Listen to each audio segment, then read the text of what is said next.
Hey family, I am finally back and I apologize for being gone so long. I know I came on and that's why I didn't make New Year's resolutions about what videos I was going to do by when, but I started this series, Find Your Flavor, and I don't even know if I can say I technically started. I did a video talking about it and then my camera broke and then I was having trouble with my laptops and then I bought a camera but it wasn't a camcorder so it wouldn't record right and then I had to send it back. Anyway, I have a new camera and hopefully the quality is better. I look a little lopsided though. Anyway, so anyway, I thought I'd come on and share, like, how do you survive your day job when you know that your day job is not your passion? So for those of you who love your day job, okay, this is not the video for you. This is for people who like really don't like their day job, and it's not that you necessarily need to find another job. It's just that you know that you need to be doing something completely different. I talked about, you know, determining whether or not you just need to find a different job or a different like lane or area in your field in my Leaving Corporate America series, and I'll leave the links to those below. But I'm talking about people, you know what your passion is, you know what your calling is, you know what you're supposed to be doing.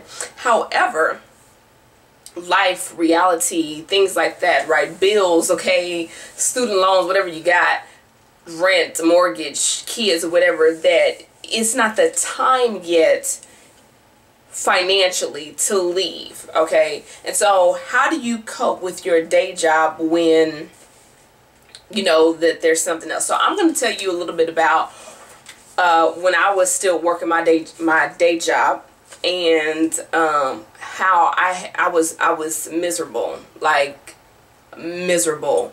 I mean, the thought of how miserable I was almost brings tears to my eyes. And this is why it's really important to see, do you just kind of not like your job, or do you just know beyond a shadow of doubt that it was not the place for you? You know, a lot of people don't like their job, a lot of people don't like their boss, whatever the case may be. I used to cry on the way into work, and I mean, I'm talking about sobbing, because I had a lot going on in my life at the time. You know, I had lost some loved ones, and I remember I was getting ready to go on funeral leave, and my boss's boss, who I guess technically it was also my boss, was pretty much like, you know, well, I mean, we really don't feel that much sympathy for you because we just really don't like you that much. I mean, I'm paraphrasing, but I mean, he, you know, he just, I mean, this is the type of work environment I was in, okay? So I'm not saying that mine is, you know, worse or better than anybody else. I'm just sharing with you where I was at the time. I absolutely hated it. I cried all the time on the way into work.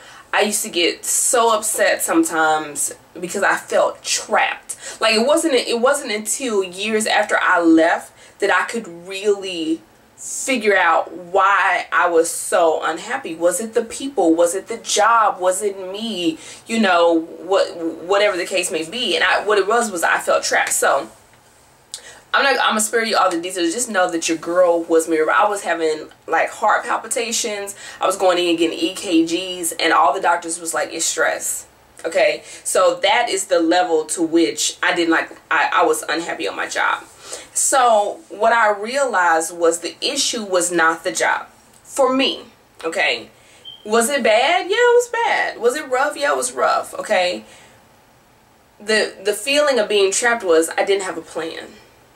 What I have realized being on the other side of that story is that once I had a plan, and I'm going to talk about what that plan was. Once I had a plan, I was able to cope with what I was dealing at work, because at that point I then knew it was a matter of time.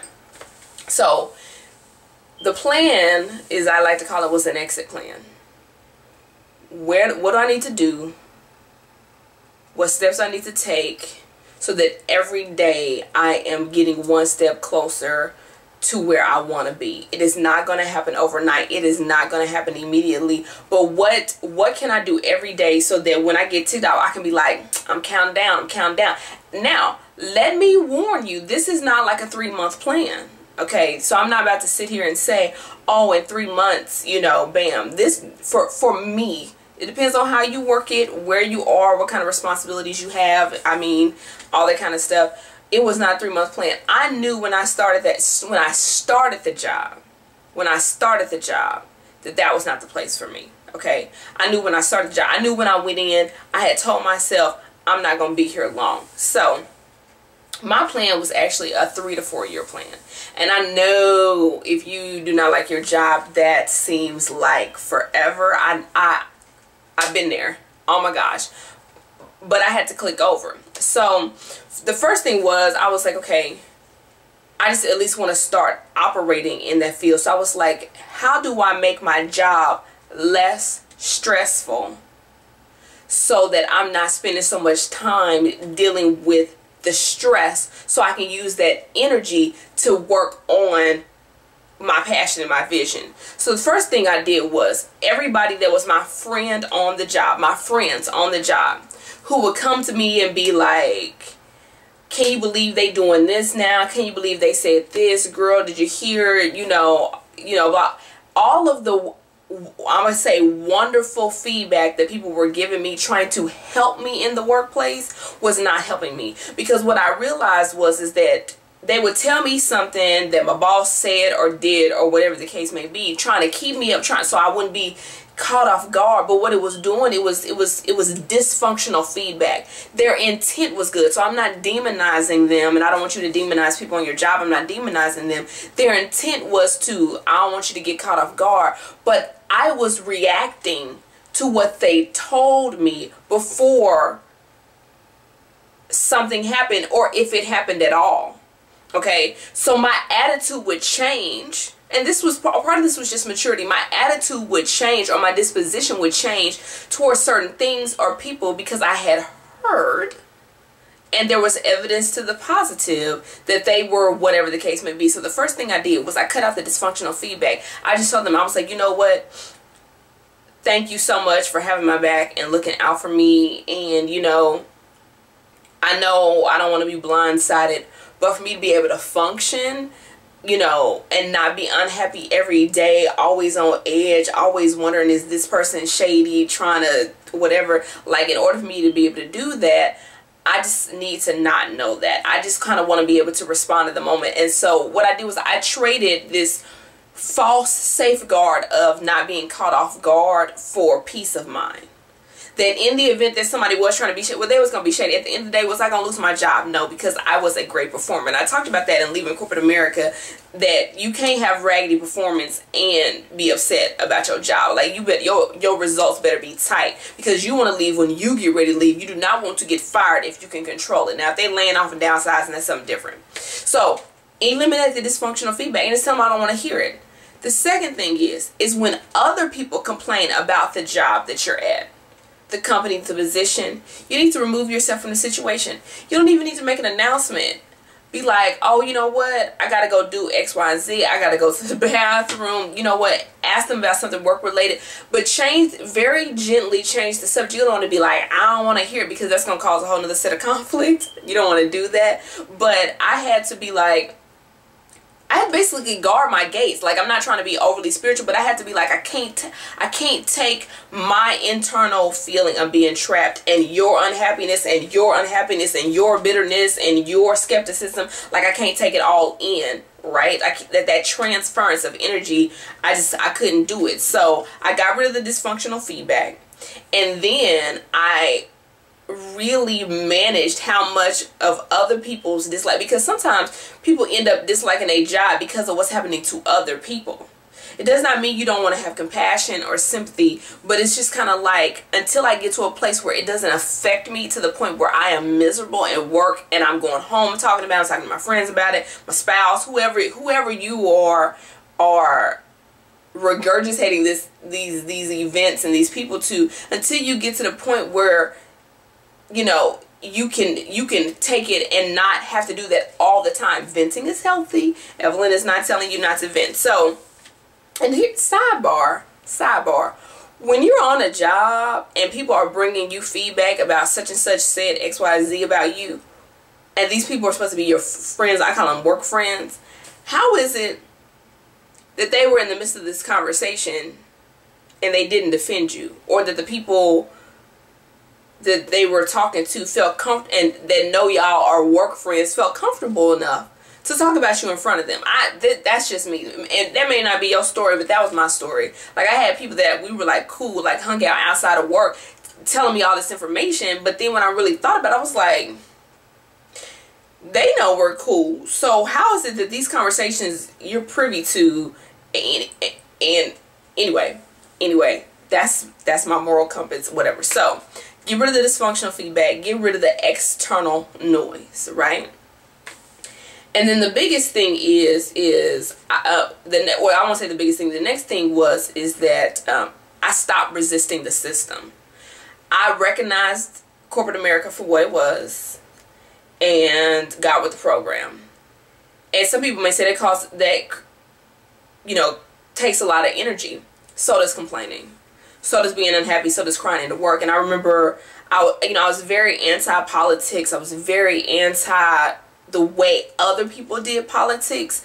I'm not a shady person. I'm not a talk behind your back kind of person. I'm just not that chick, right? I just want peace. I want to come in. I want to get my check. I want to peace out. So what I did was I had a conversation with somebody, and I was just like, I just really don't want to play the game. How come I just can't come to work, do a good job, and come home without, feeling like I'm doing something wrong? You know what I mean? Like, I treat my employees well. I come to work on time. I do a great job. I do everything I'm supposed to do. I get along with pretty much everybody. Like, what's the big deal? And I can't remember who it was, but they gave me the greatest piece of advice. They said, just because you don't want to play the game doesn't mean you're not standing in the middle of the field. And I realized that a lot of the issues that I was having is because I'm standing in the middle of the football field, in the middle of a serious game, but I'm not moving, I'm not playing. And I'm wondering why I keep getting hit. It's because people are making moves and they're like, you're in a game, and you have to think, nobody really on your job knows that you don't want to be there. They may sense you don't like it, but most people don't think that you have desires to be somewhere else. At least with me, I was so secretive and reserved about what I wanted to do or whatever. I didn't even like to talk about food on the job because I was afraid that my passion was going to ooze out and it was going to be so evidently clear that I hated this place and I didn't want to be there.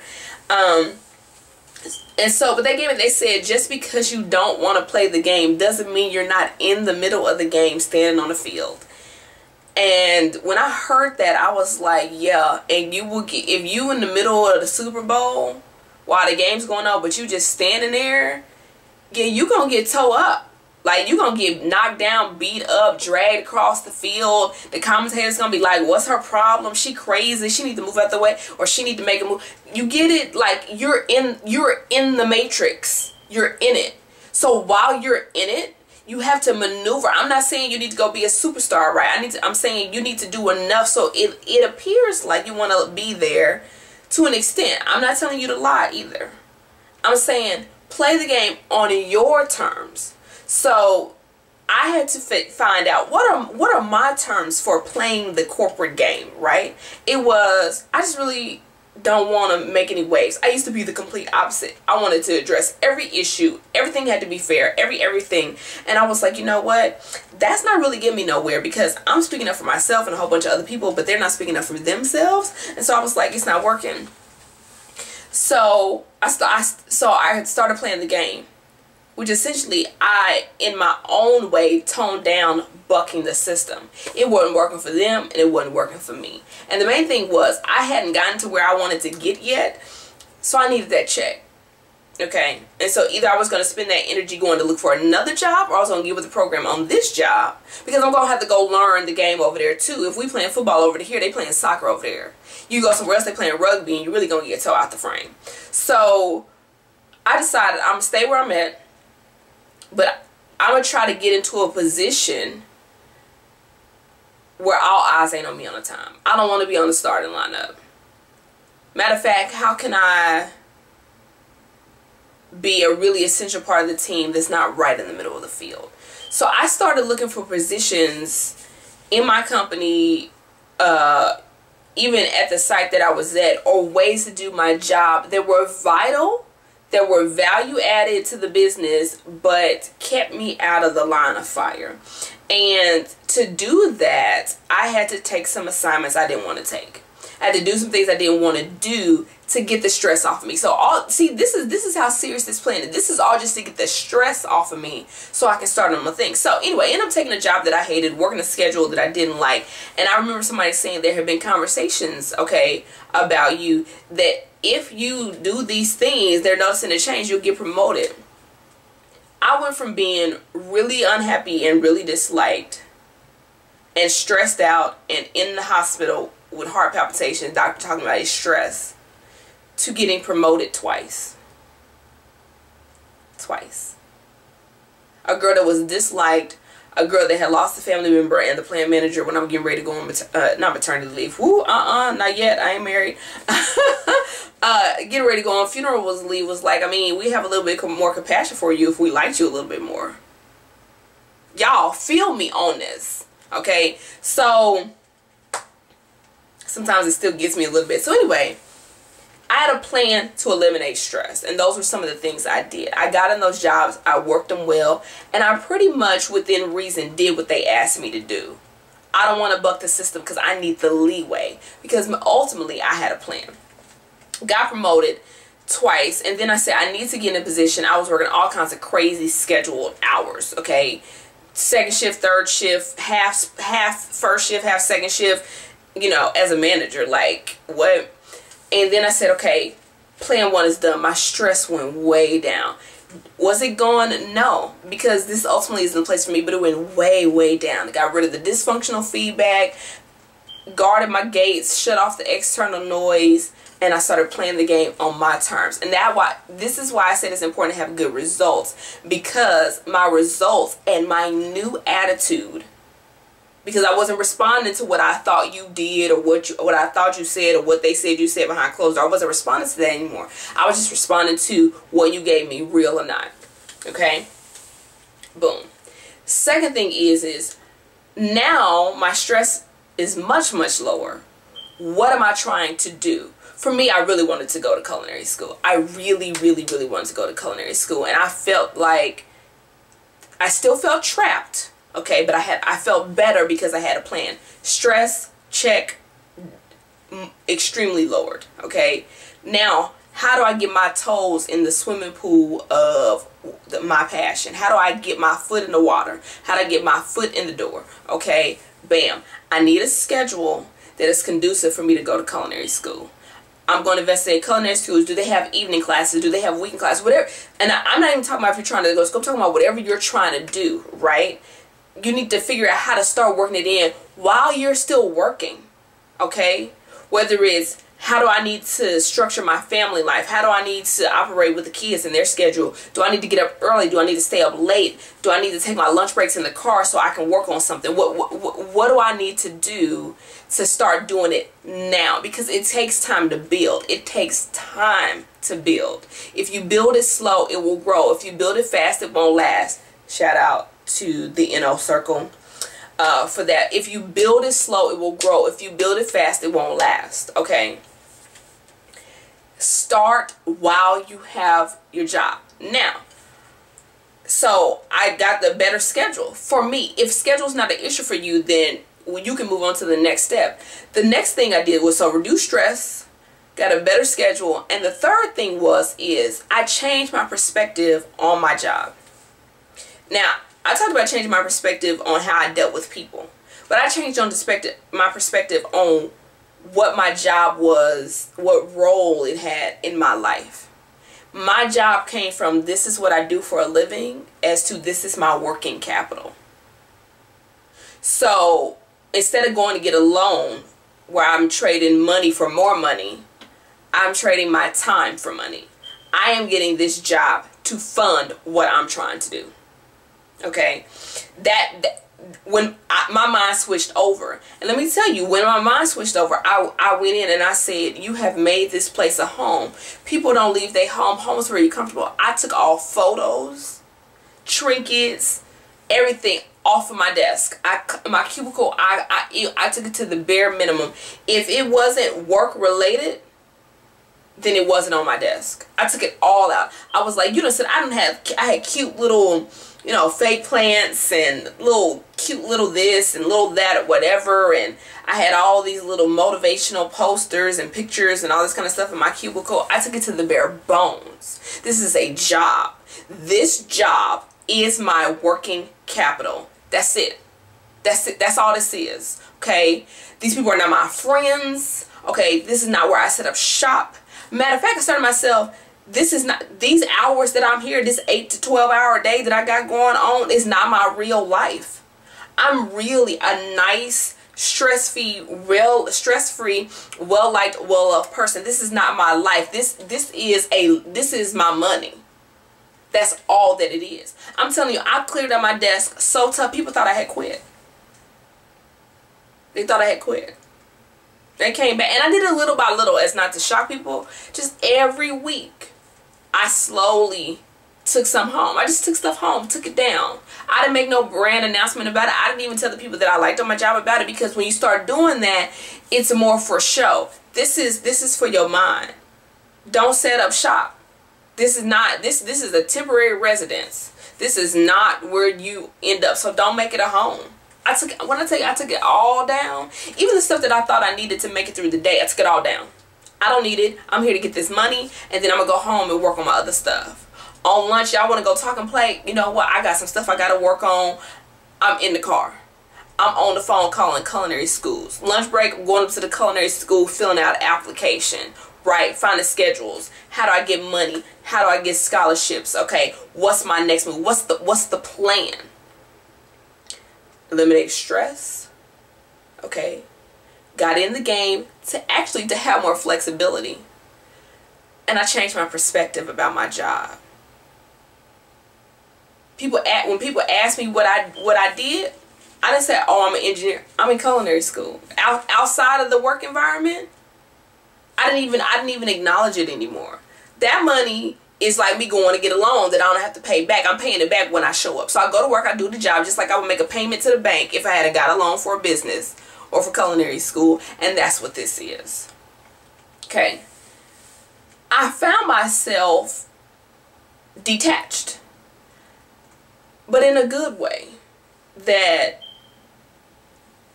I no longer felt trapped, because I understood that this job was now just a tool and not where I was going to be forever. It was a tool no different than I need a laptop to check my email. It was a tool no different than a car to get from place to place.